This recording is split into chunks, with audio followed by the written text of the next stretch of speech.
want to welcome everyone who's at home or at work enjoying this presentation today. And I want to give you a little bit of background about myself, although I did just hear the amazing bio that was just read. And I have to tell you, sometimes I hear that and I'm like, oh my gosh, I can't believe that I've been able to create so much with floral design and floristry. I never would have imagined when I started down this path that this was going to be able to be my career and I was going to be able to go so many places. So I have started a flower shop. I also have grown into 3 other locations, just like she said, based in St. Louis, and the name of the shop is called Stems. And outside of that, I started on the education team for Teleflora and started traveling all around the United States 5 years ago and teaching independent workshops for different organizations, garden clubs, and also doing private workshops with flower shops to kind of grow their business and grow their creativity. And then just this last year, I published my very first book, one of 3 in the series, and it is called Perishable Poetics, Manifesting Motion Through Contemporary Floral Design. And it was really a wonderful project for me.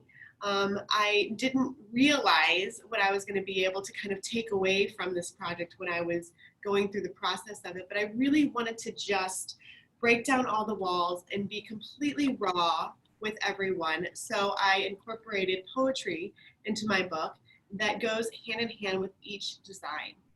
So that's really an exciting part about the book itself. And if you guys are interested, I'm doing pre-sale from my website, jennytfloristry.com. And everybody that places an order through the website, I created a code for you today for the Missouri Botanical Garden members. And the coupon code is SHAW, capital S-H-A-W, and you will get $5 off of the book.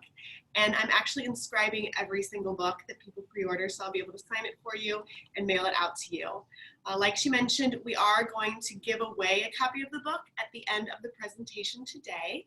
So make sure that you hang around and we'll get your information if you win, and then I'll be able to inscribe it for you and mail it out to you. So I'm going to get started. I'm going to be doing two examples of designs today. I'm going to start with a plant design, and then I'm going to finish with a fresh cut floral design. And as I go through here, if anybody has any questions, please feel free. I welcome questions, and we can kind of talk back and forth in a real kind of organic way. So in doing a container design for a plant composition, so I'm going to start by layering my material. So here I have some charcoal, and I'm going to put some of that in the bottom. And this helps because there's no drainage in this container. This is just a straight glass container. And the charcoal gives an area or a layer where water can kind of dissipate if there's a little too much water. I'm going to also put another tiny layer of just natural small river rock.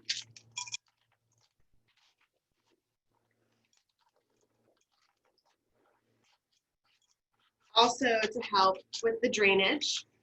And then I'm going to add in my soil. So I've got a mixture of soil here, potting soil, a little bit of red clay, and some vermiculite. And I'm going to make a nice layer of that.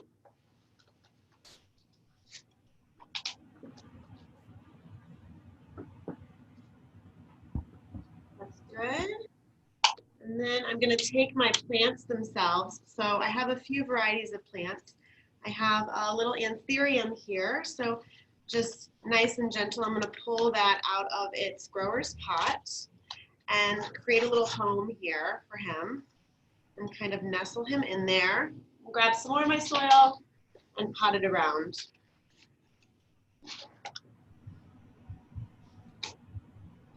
Tuck him in nice and cozy. And then I've got a poncho, same thing. Remove him, a little home.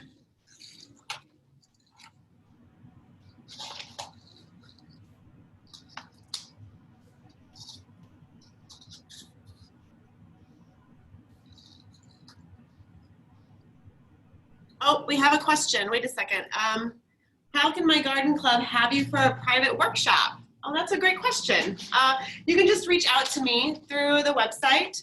My phone number's on there, or you can send me an inquiry through an email and just let me know kind of what you're looking for. If you're looking for a plant or a fresh or a hands-on, and we can schedule a private workshop. I do that all over the country.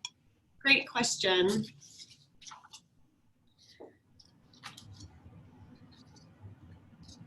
So very quickly, I've added all of my little plants. And then I want to finish with a Kokedama moss ball.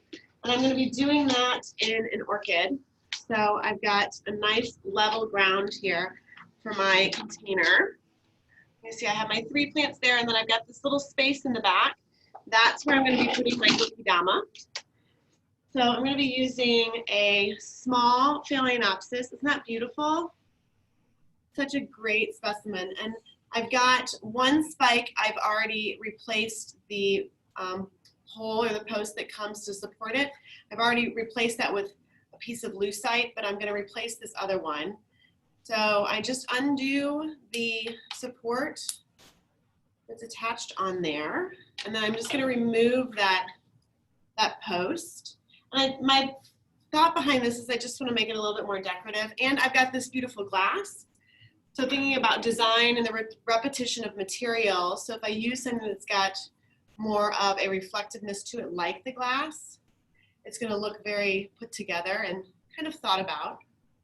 So I add that support there for the spike, and then I'm just going to take the pieces that were attached previously and just wrap those around so they can hold. And that is perfect. I'm then going to take some of my sheet moss. So you can get the sheet moss at a garden center or at a floral wholesaler. And I'm going to take off a piece. It's going to be large enough to wrap around my root ball there. And I'm going to leave it in its grower's pot for the Phalaenopsis, just to give it a little bit more structure and support. And then I'm going to take my Oasis bind wire, or you can use any paper covered wire. And I'm going to wrap that around from one side of the root ball down to the bottom, back up to the top, and turn a little bit. I just want to make sure that this is nice and snug.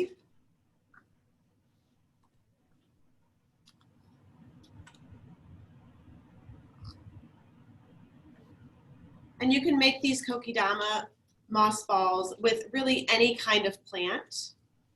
I saw one the other day, huge in the greenhouse, and it was a huge philodendron, and the moss ball had to have been 14, 16 inches wide. But they just take a little bit of care and handling. And the reason I want to do the Phalaenopsis in the moss ball is because these plants here are going to take a different water requirement than what my Phalaenopsis will take. So I can kind of care for him independently. I'm going to take my clippers and clip off that piece of bind wire.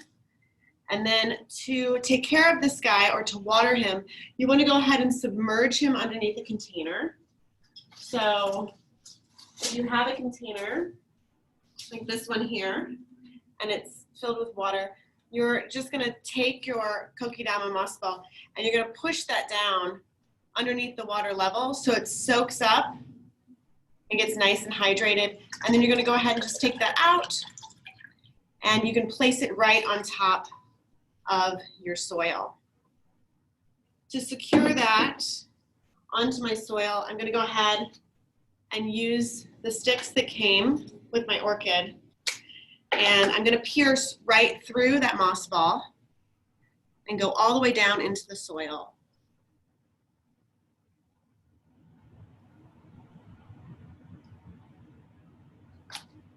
There we go. And cut off the excess. And then to dress the top of my planter here, I want to cover my mechanics, which is my soil topper. I have the rest of my sheet moss, and I'm going to balance it on the opposite side of my Kokedama, just because I don't want it to blend in. I want there to have some different texture, some different color variegation. And I'll be taking pictures of this and the second one that I make, so you guys know. I'll be taking pictures and posting it on my Instagram and my Facebook page, so if you want to get a closer look at it, you'll be able to see that there. My Instagram is jennyt.floristry, and then my Facebook is Jenny Thomasson. I'm going to take a little bit of rock that I used in the bottom and accent that on top of the soil. I've got these larger moss-covered faux rocks, which is a great texture too. I can layer those guys on, and we're just building components of design in here. We're looking at balance, we're looking at repetition, texture, color, space, form, all of that. And then I've got a couple little air plant tillandsias. So I can nestle those guys in for some really great interest. And then to finish it off, kind of a fancy way, I've got these beautiful amethyst geodes that bring the color. Remember, we're talking about design, so repetition of the color that comes from the Phalaenopsis to the Concho, and then I'm going to bring that all the way down onto the top of the soil. And if you guys are interested on where to find these, just go ahead and send me a message, and I can give you the information on where you can find your own stones and rocks. It's a very trendy, popular thing right now, but there's a wide variety that you can use. And it just finishes off a really unique take on a indoor plant terrarium garden. So any questions on that? Is that beautiful? Oh, there was a question. I just saw it. I was asking about your Instagram. Would I post? Oh, I couldn't see it. Let's see. Weird. Excuse me as I lean forward, you guys. What was the soil mixture? That is a great question. Okay, I can see some of these now. Let me go back really quick. I hope the sound's coming through now. Audio's choppy. Oh, I'm so sorry. I hope it's doing good. What was my website? It is jennytfloristry.com. So JennyTFloristry.com. And the potting mix, potting soil vermiculite, and I missed the third ingredient. It's a red sand soil. And how do you determine your plants? That's a great question. So I think about the way that they're going to need to be cared for and how much water, especially how much water, which is why I picked the Phalaenopsis to be in the Kokedama ball and not actually planted into the container, because it takes a different water requirement than these other plants. Now the Kalanchoe, it does have a blooming cycle. So when the Kalanchoe gets done blooming, you're just going to have these really beautiful glossy leaves. They're plump, they're almost succulent-like leaves. But after he's done blooming, if you want, you can go ahead and actually remove the Kalanchoe and replace him with another blooming plant or just a green plant. Or if you like the succulent green leaves, you can leave that too. But I always like, again, to have more repetition of colors. So I would choose to put in something else that was bright and vibrant, just for aesthetics. When you plant in the soil, do you ever loosen the soil around the roots first? Yes, absolutely. If you want to encourage more rapid growth, you want to go ahead and almost kind of mess with the roots, but not really in a gentle way. You kind of want to be a little aggressive about it. And when you do that, when they get into the soil, then they really, really go. But I'm just placing that right down in there, but that's something you can definitely consider, especially if you were doing a container that was a bit larger and you really wanted those roots to go out really quick. I would say go ahead and jostle that root ball a little bit. Q&A not operating, can't send it. Oh, hopefully that all works now. Let's see. Post Instagram and Facebook address. We'll go ahead and post that. We'll make sure. When it's time to water the orchid, do you have to take the orchid out? That is an excellent question. The only reason I would say yes is because I want to make sure that it's hydrated properly. So if I were going to take, let's pretend that this is like a little watering can and it's filled with water. If I was going to take that and just place it on top of the orchid and water it a little bit, I don't really know if it's getting adequate hydration. So I would go ahead and remove that orchid completely, do the submersion, let it drain off, and then put it back on. Just so I'm aware that I've watered it properly, and this orchid is probably going to need less water than these plants are going to need because it's kind of in its own space, where these plants are going to be all together, they're all grabbing moisture from the same location. So depending on your environment you have your plants in, the humidity, the sun, it will determine how much you will water. And I always tell people that get new plants for their home that it's going to be a couple months of a testing period to see how much you're going to have to water. So I use the fingertip test in the soil, and I will place my fingertip down into the soil about to my middle knuckle here.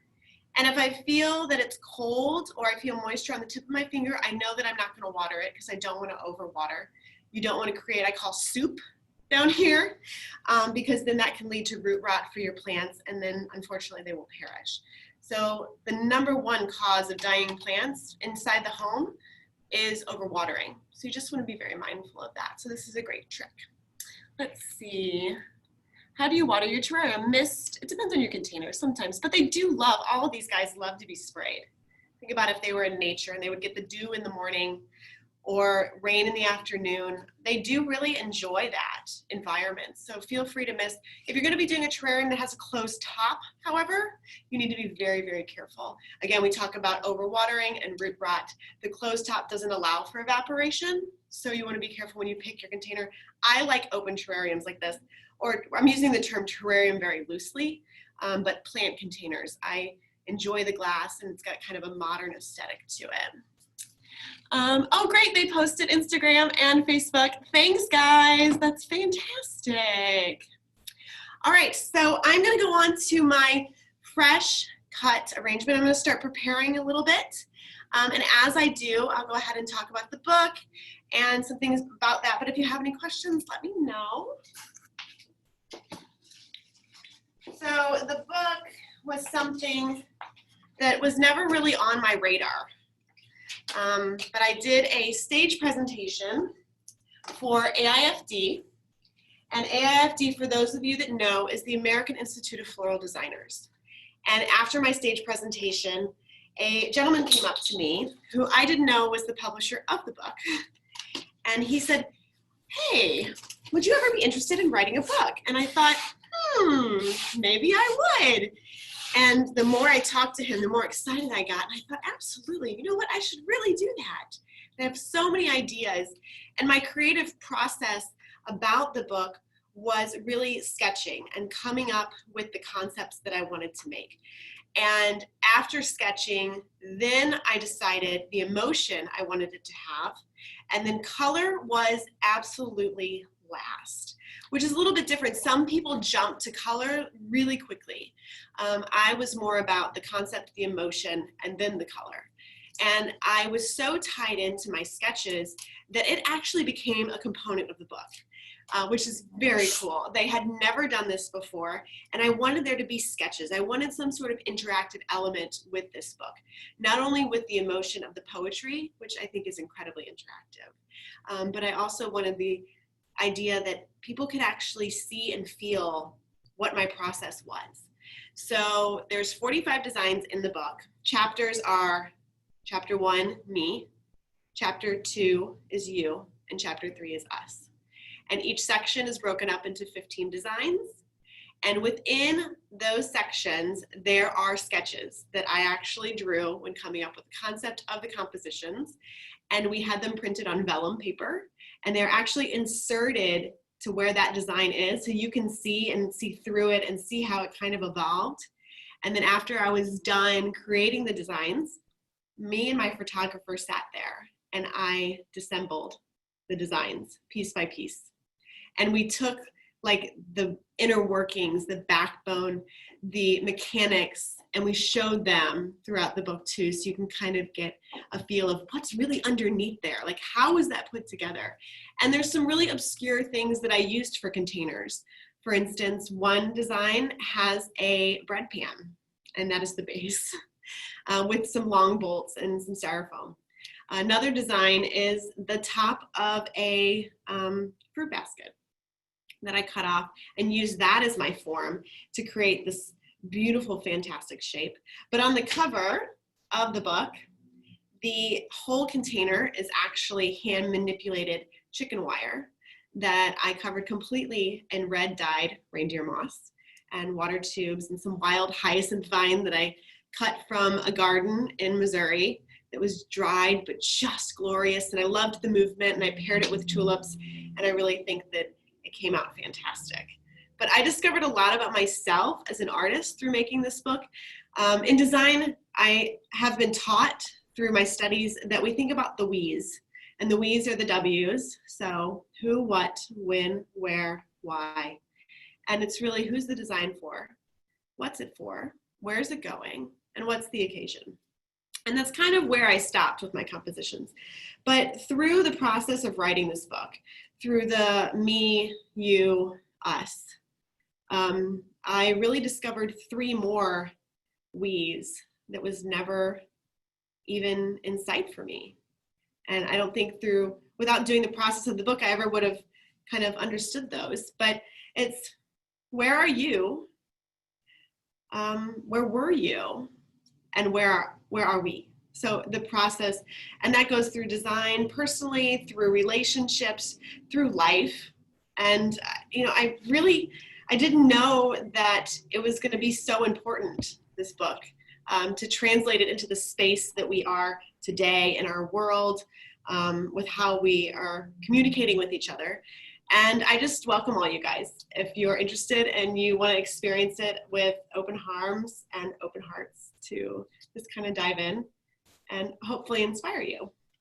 So that's a little bit about my book. All right, so I am going to go to my fresh design. Jenny, this is Allison. We had someone ask if you could show a couple pages of your book. Oh, goodness. I really wish I could. So because of the pandemic, I was supposed to have the book in my hand in June, and then I was supposed to have it in July, and then August, and I just got off the phone with the publisher yesterday, and it's being printed and bound in India, and there's huge delays in India. Parts of India is still shut down, and it is in process of getting here. I did have one copy that the publisher mailed to me a month ago, and I did this whole video you can find on my Facebook where I unwrapped it. I really hoped it was the book, but it was. So I unwrapped it, and I got to see it for the first time, and I looked at it, and I showed my mom, my boyfriend, my daughter, and then I inscribed the book to a man with the initials HB, who is just an unbelievable human. And I actually have already given it to him. So I don't even have one in my hands to show you. This is actually a printout of the cover, which is why we're doing the pre-sale. We're doing all the pre-sales through jennytfloristry.com.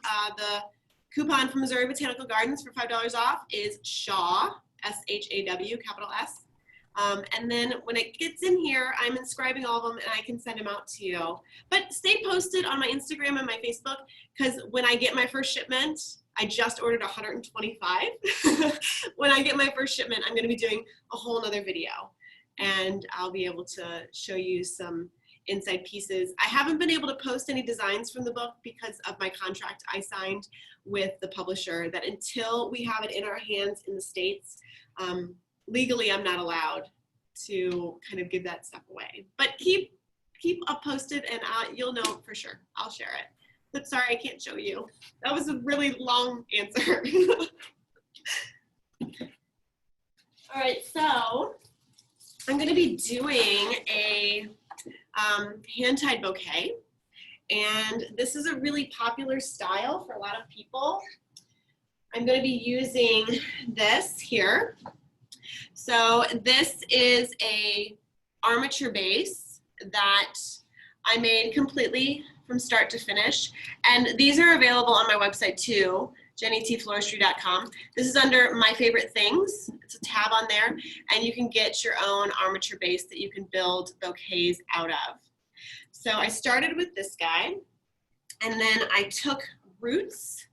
So I took ficus root and I took monstera root, and I wove it in and out of that armature that I just showed you.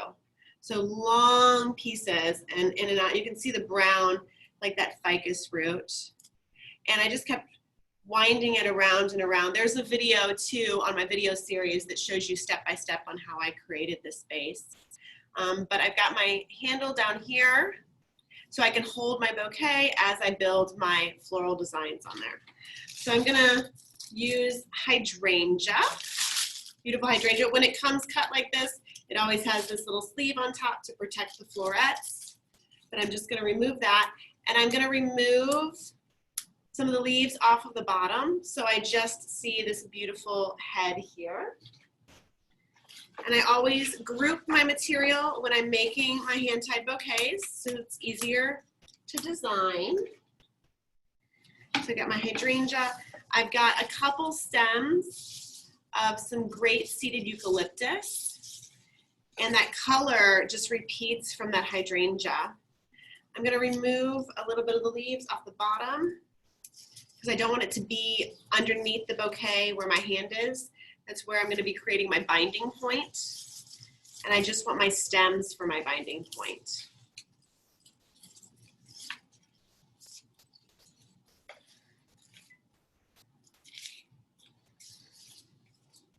Remove all that foliage, nice clean stem. And then I've got some beautiful hypericum, but I'm going to remove these big dark green leaves. Couple stems of those. And this is really all about the color. When I was choosing the color palette for this specific design, and I do this for a lot of my compositions, when I'm choosing a color palette, I will find a variety of a flower or a plant, and I will let that guide me towards the rest of the colors so I know that it is complementary. So the whole color palette from this design was pulled from these anthurium. Isn't that great? That variegation of color in there. There's a little bit of yellow right there, and then the green, and then that peachiness. So that was my guiding light, if you will.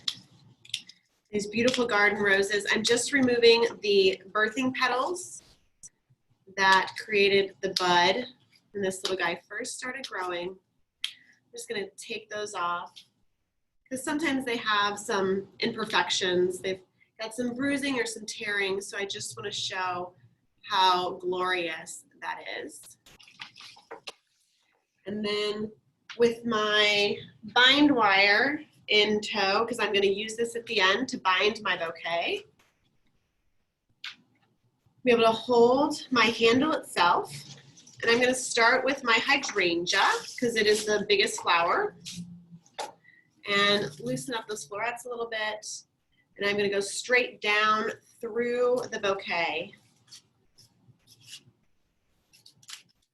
and pull and nestle it right there. So this is going to create a nice rounded top. A couple of those together.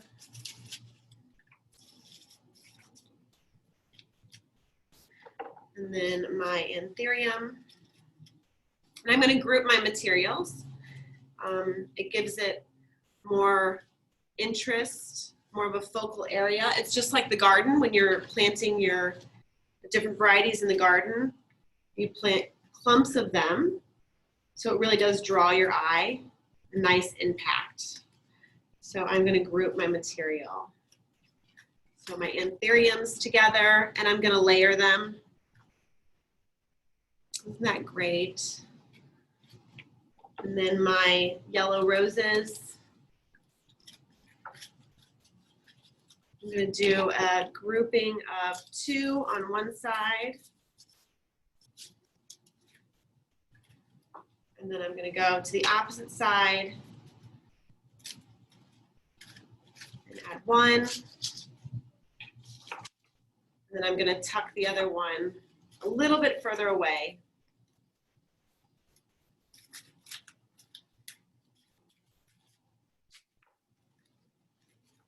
Kind of underneath, unexpected. Really easy, quick start, and already it's stunning. I could stop there. But I'm going to add a little bit more material. So this is going to bring my peach color through. So I've repeated my green from my anthurium to my hydrangea. I've repeated my yellow from the very, very tip into my roses. And then I'm going to repeat my peach with my hypericum.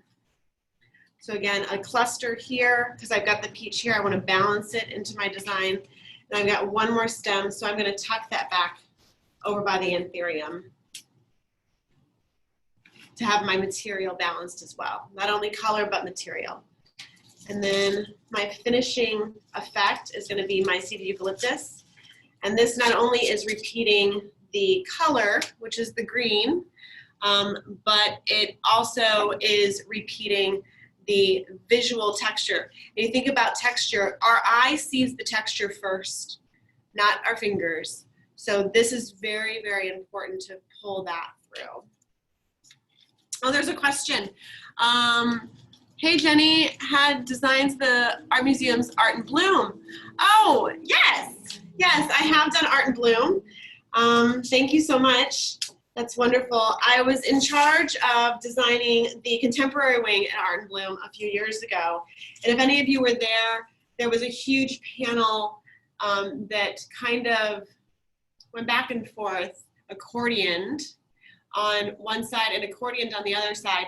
And you had to stand at a certain angle, and if you looked at the certain angle, you saw the design on one side, and came around the other side, and you saw the design on the other side. I was in charge of implementing that, which was really, really wonderful. It was an experience of a lifetime, that is for sure.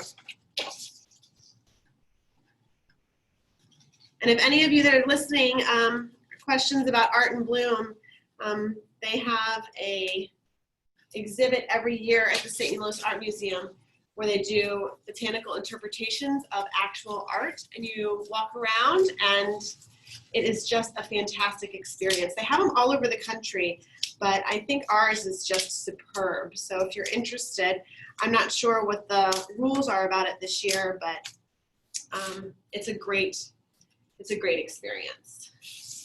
So there is my hand-tied bouquet. Colors, textures, really fresh. And then I'm going to take my paper-covered wire here, and I'm going to bind it on top of where my hand is. So I'm just going to wrap it around so it holds, and give it a twist and a cut. And then I'm going to cut my stems. I have a nice shallow bouquet. I'm able to place it into my container. And my one last thing I want to do is I want to bring the visual of these roots into the bouquet. So I'm going to take my curly willow and I'm going to layer that in, as well as a natural plant material that has really just a beautiful variegation. And I'm going to cold glue these pieces into the bouquet, and they're going to hold wonderfully. See, that brings all of that color palette in. Using my cold floral adhesive. This is by a company called Oasis, and it's made specifically for flowers. And I can use these for a wide variety of applications, such as boutonnieres, corsages, but it works really well in this case too. You just put the cold adhesive on top of the area that's cut, and what it does is it seals the end of that stem. It almost cauterizes it, and it keeps all the moisture up here. So if you were doing a design for something that is a temporary piece, such as this bouquet, this works perfectly well. If you were going to be doing this and you were going to use it for a bouquet in your home, where you're going to expect this to last for a good long while, this would not be the way to do it, because this is just a temporary piece. You would want to be able to actually go down and cut the longer stem from your plant and make sure that it got into a water source. I'm just going to add little bits of that in. And again, I will take pictures of these and I'll post them on my pages so you guys can get a closer look at the materials and the varieties. And I'll go a little bit more in depth about the steps and the mechanics to the bouquets. So Jenny, we had another question. Someone asked what your favorite brand of snippers is. Snickers? Snippers for trimming the stems. I was like, Snickers? You guys, I love Snickers. How did you know? This is my favorite. So I use a straight handled knife. I liked the curved blade when I'm gonna be doing quick pieces and I can just cut and go. But these are called Ohanas. They're actually also available through my website too, Jenny T Floristry. It's on my favorite things. But these are the best clippers in my opinion. They're really, really comfortable. You can put your finger here. Some people put their thumb here. There's two varieties. This is the shorter blade and there is a longer blade. And they have a wide variety of colors. I prefer the darker colors though because they don't show soil and dirt as much. But it's a ceramic blade and you can cut through. You saw me cut through that for the pole for the Phalaenopsis, but you can cut through wires and stems and branches and woodiness and porous and flowers and everything. So, Ohanas. Great question. I'm going to bring my little root element up into my bouquet. So I just glued in the tip of that curly willow, put some glue on the other side of it, and I'm just going to tuck that in. So it brings the loops of my armature base that I made up through my design. So it's just that finishing layer.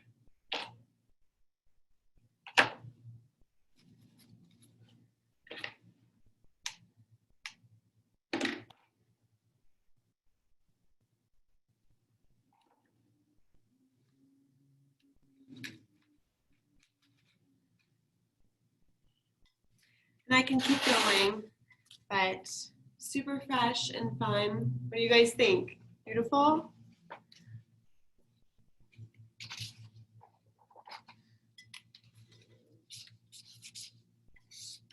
Well, I want to thank everyone for tuning in. I hope that you enjoyed the lecture.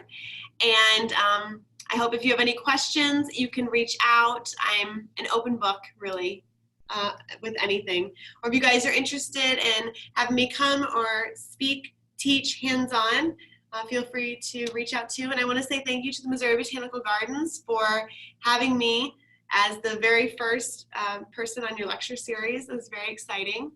And yeah, I wish you all the best. I'm excited to see who wins the book. Yeah, thank you so much, Jenny, for sharing and being our first presenter. And thank you to all of our attendees who joined today. Now, as promised, I am delighted to announce the winner of Jenny's new book, Perishable Poetics, Manifesting Emotion Through Floral Design. Our winner today is Rita Moriarty. We will reach out to you to make arrangements for an inscribed copy from Jenny. Congratulations, Rita. And thank you again to everyone for joining today. We hope to see you at our upcoming events and see you soon. Thank you.